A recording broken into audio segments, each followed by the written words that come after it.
Hey everyone, this is Joshua Kirk here with you guys once again. And now it's time for episode 76 of Album of the Day. And, you notice I've been doing a lot of videos lately just because, of the snow. But I don't know if this is episode 76 or 77, but, oh yeah, it's episode 76. But anyway, you notice I've been doing a lot of videos lately. It's because I've been stuck inside the house for a few days because, it stopped snowing, but there's going to be a lot of work shoveling all the snow out of there since we got about 6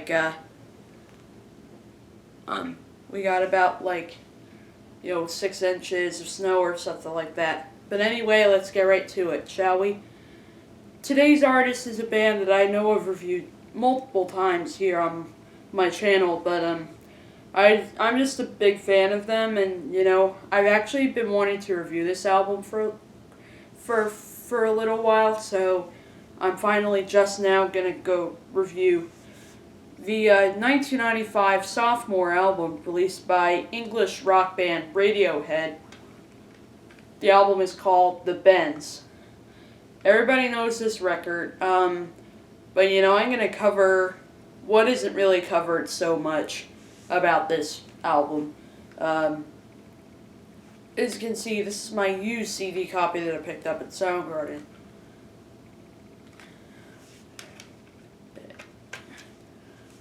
There's the CD there. And that's what's underneath it.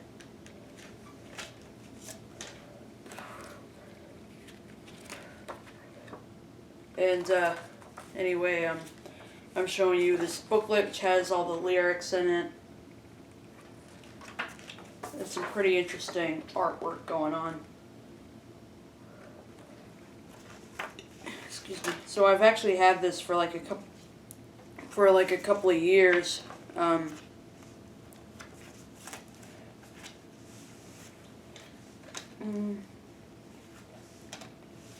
Just like I have with most of my Radiohead albums. Okay, that's my CD copy of The Bends. And this album, there. Hold on a sec.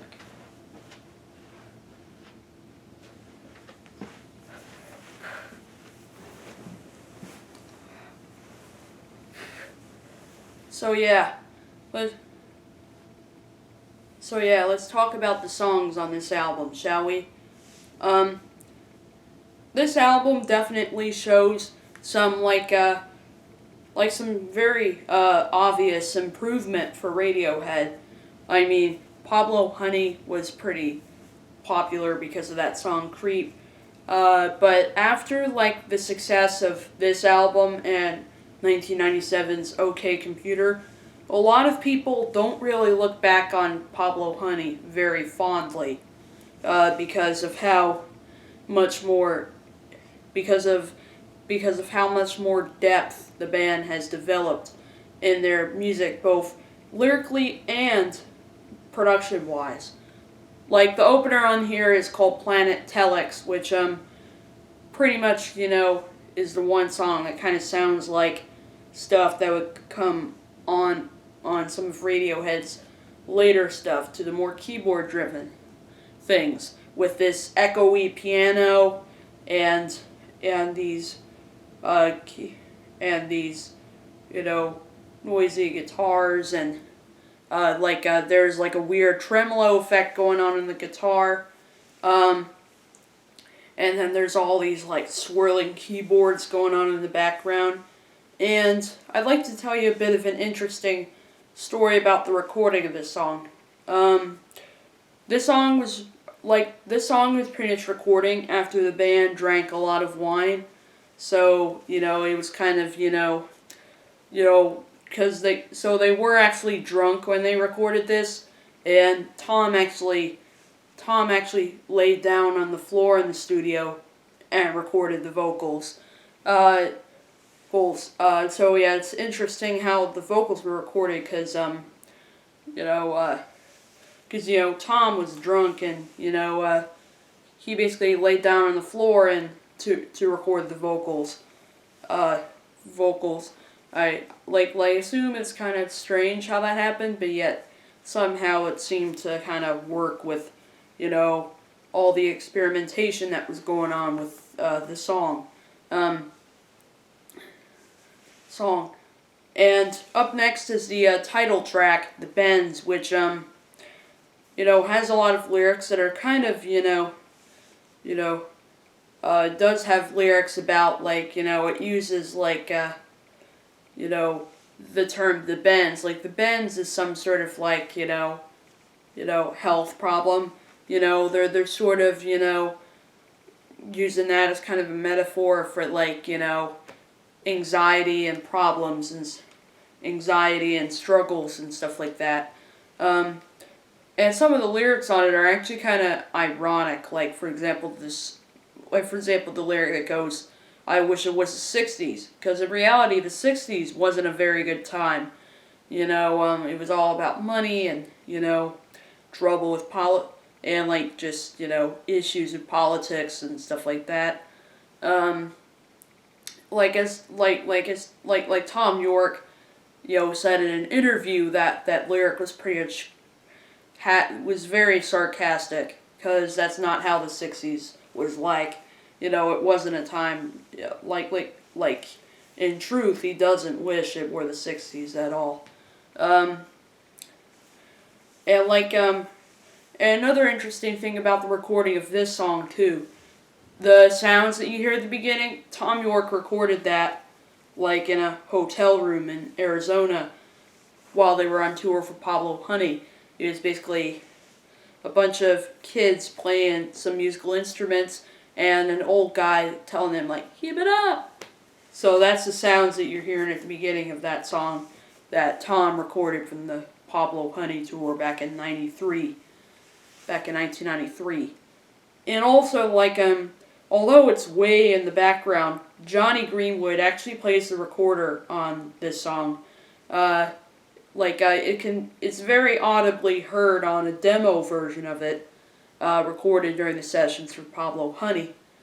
But then for this recording, Johnny does play the recorder, but it's way in the background, But if you have really good ears, you could probably hear it, way in the background. If you have really good ears, the way I do.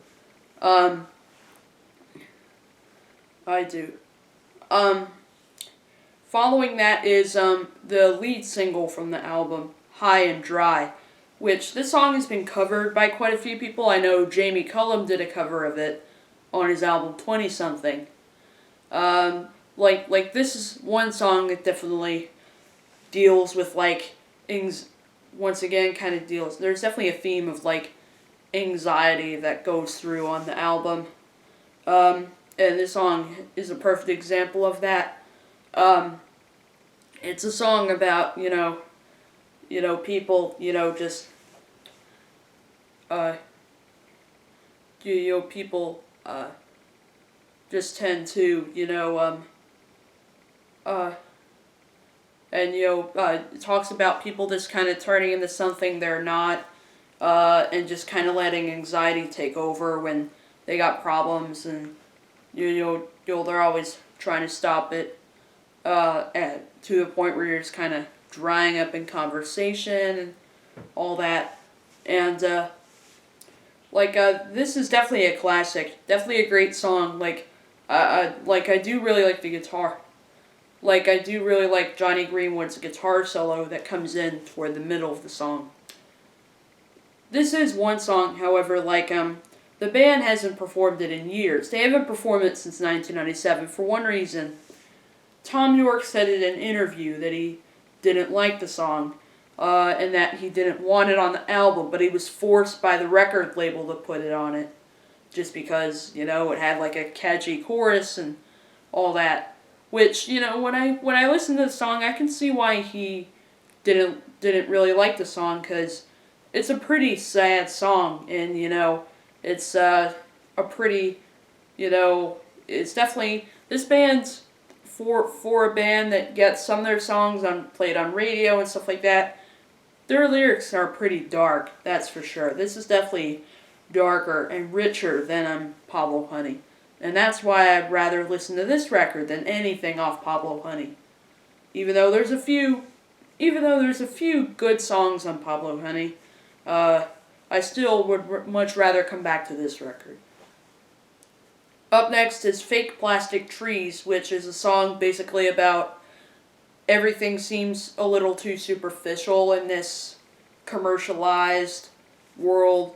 Like before, this was at a time, this was like released pretty much around the time when the internet became the big boom. It's basically, this song is inspired by Canary Wharf. And yeah, it's just a really beautiful song. The string section on it is really just, blooming on there. And there's also this weird organ that goes on the song. It initially started out with Tom singing and playing his acoustic guitar. But they just kind of added more stuff to it. But Tom does remember, the song is so powerful that he actually he cried during the recording of it. And to record the organ part, Johnny basically connected a Hammond organ that was in the studio to some of his guitar pedals, and it's really loud. Basically, the whole room became an instrument. So that's the sound that you're hearing. Initially, I thought it was maybe an organ and a synthesizer, but turns out it's actually the organ connected to those pedals, and it makes it sound like a synthesizer.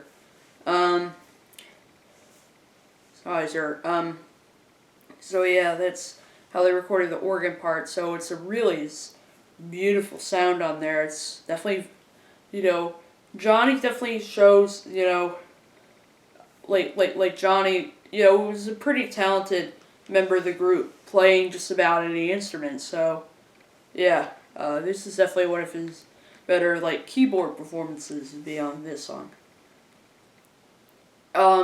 There's the song Bones, which actually kind of sounds a little bit like Pablo Honey, in the sense that it's pretty guitar driven.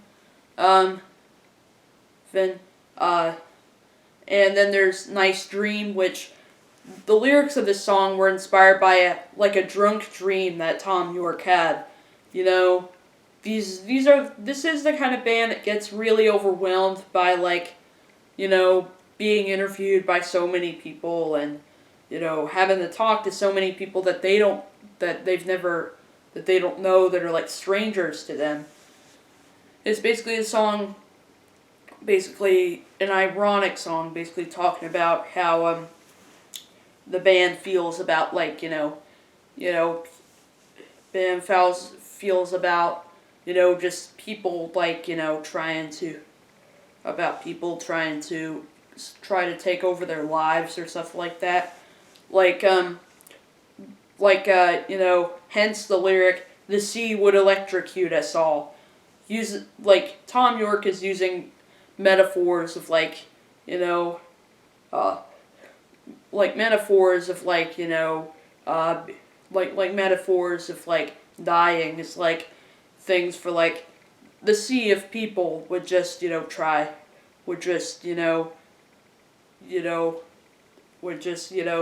go through would just take over their lives. And really just a beautiful song. The guitar riffs are really there's some really nice guitar riffs on there, along with this gorgeous string section. It's definitely not only do the lyrics kind of reflect on crazy dreams you have when you're drunk and hallucinating, but also musically it's a very kind of dreamlike song musically too, with the acoustic guitars and the strings, and some really nice vocal interplay between Tom and Ed O'Brien on here for backing vocals.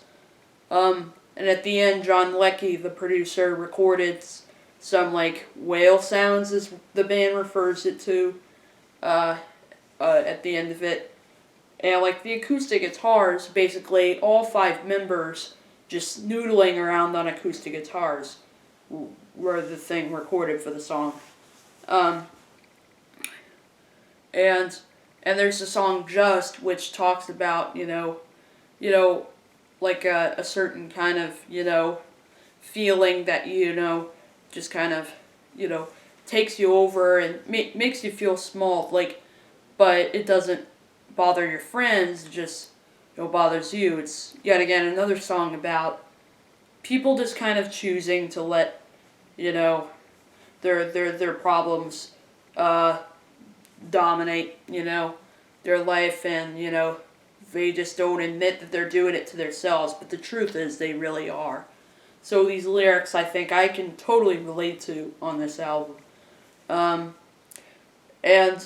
but like the thing that makes the song truly a standout is Johnny Greenwood's very unique guitar solo that goes on in the middle of the song. Middle of the song. Like, it's got this little, like, Johnny Greenwood apparently uses a bunch of pedals, and, he just, is a very talented guitar player in terms of, like, the distinctive techniques he's used on several Radiohead songs. Following that is the title track off an EP that the band put out before releasing the Bends, called My R Leung. And this is a song, if you know Radiohead, well then you pretty much know that this song is basically the band's response to the success of Creep. It's a song that the band is not particularly fond of, but yet they were always forced to play it back in the 90s, and it came to the point where the last time they played it was like back in like 2009 or something like that, to the point where the band just decided to, let the song go and not play it anymore. So yeah, that's basically a song about how, just, in their mind they're just receiving a bit of stress, and, they're just receiving a little bit of stress. They're using the term iron lung as like a metaphor for all the anxiety that they dealt with when, Creep became successful, and they were on TV a lot of times, and when, they had to, answer a ton of different interview questions from a bunch of radio people that they don't know anything about. So it's like, it's definitely a song that shows, a bit of like the anger and the angst that the band sort of, that the band sort of dealt with when Creep became their number one single, and, they were the one band that were trying to still prove to America that they were more than just the one-hit wonder, because that's a huge stereotype for this band, because, they're super talented, and, because, they're super talented, so I think it's kind of an insult to call them the Creep band. And this song really does show that that's exactly what happened. And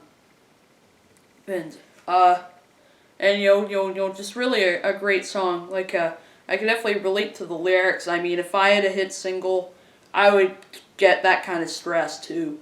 But, that's just not going to happen. Because, if I were a musician, I wouldn't want to try to make a hit single or anything like that. Because I would have the same kind of stress that Radiohead happens to have about the Creep song.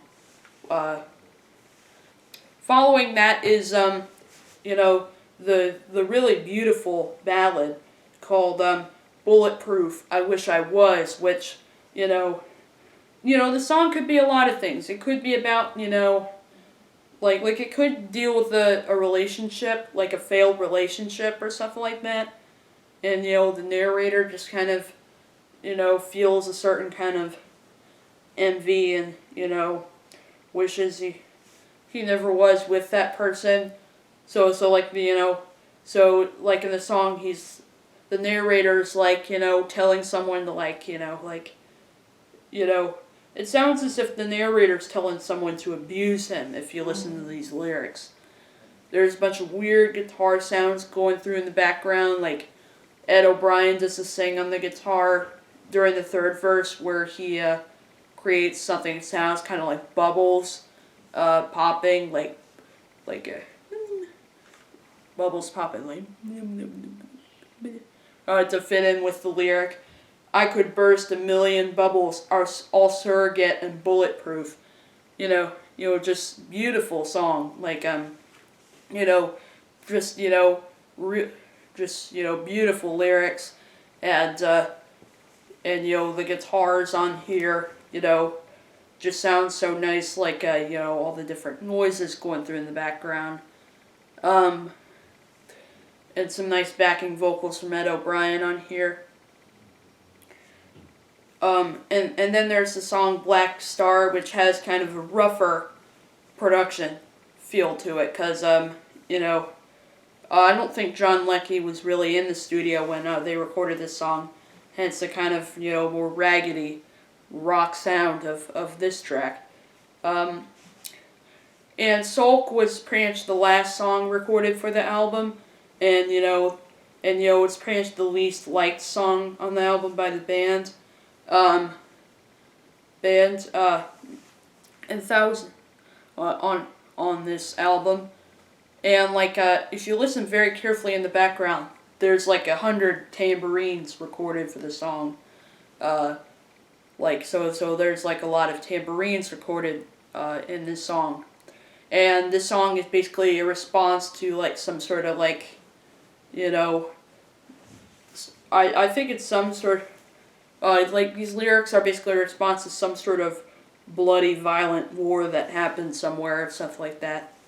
And it closes with the song Street Spirit Fade Out, which is definitely one of the saddest songs on the album, but yet so beautiful. But yeah, the lyrics are pretty sad, I mean, there is the lyrics about dead birds fighting for life. Pretty, melancholy right there. And plus it has a pretty, intense video to match it up. Match up the song. It's the one song that, Tom doesn't really usually want to play this song because of how sad it is. But, he gets requested to play it by fans, which makes sense because, there are two kinds of sad songs. Ones that are just kind of too melodramatic, and ones that are just, sad but yet so beautiful that you can't help listening to it. And Street Spirit is definitely one of those tracks, Spirit is definitely one of those tracks, very gorgeous song. Even though it's definitely a very moody song. This is the kind of album to listen to when you got a lot going through your mind. So that's what really captivates me about this album. It's really the first record where Radiohead really hit their stride with their sound. So,